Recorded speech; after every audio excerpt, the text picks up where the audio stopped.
Ayan guys, nagisa na tayo ng corned beef. Ayan, daming bawang po dyan guys.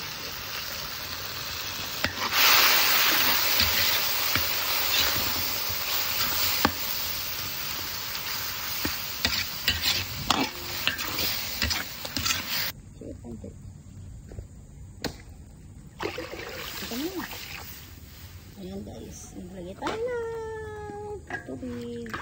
Naglagay tayo kami.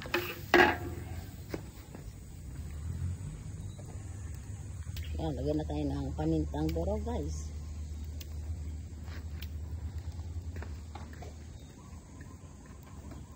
Toyo, toyo.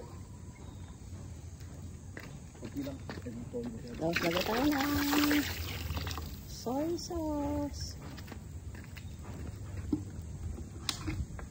Guys, naglagay tayo na ang daming malunggay. Ayan. Tapos lalagay na po natin yung pansit.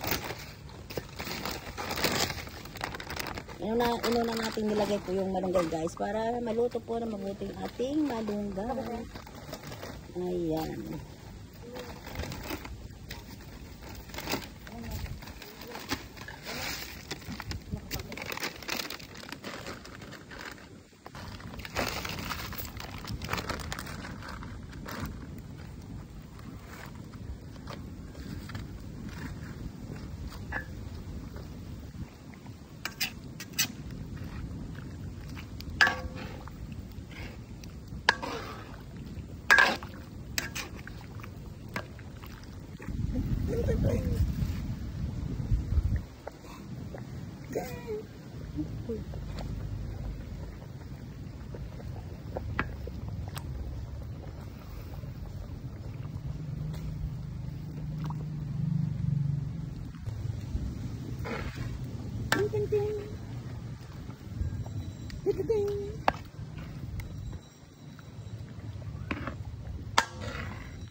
Ayan na po guys ang ating pansit.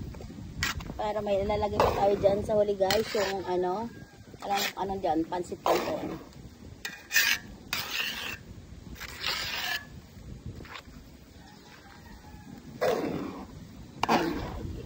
Gamit na gamit po yung sa amin guys. Dahon ng malunggay, mapagulay, yan guys, karne. Kailangan may dahon po ng malunggay ang aming niluluto guys. Yan na po ang kaugalian po dito guys. Lalo pa ang dito asawa ko guys, kailangan bawat luto malunggay. Ayan na po guys. Ayan, okay na yung pansit. Ayan, nalagyan na po natin yung canton.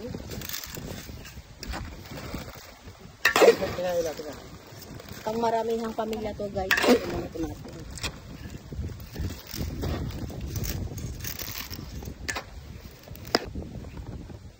Ayan na guys. Tapos lalagay po tayo ng red bell pepper.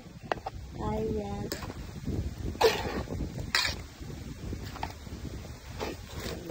Ayan na po guys. Yan. Okay na po ang ating pansit. Yan. Ready to eat na po yan. Tara guys. Kain na po tayo. Ayan po ang ating isang talyasing pansit. Ayan. Thank you guys for watching. Just like, share, and subscribe.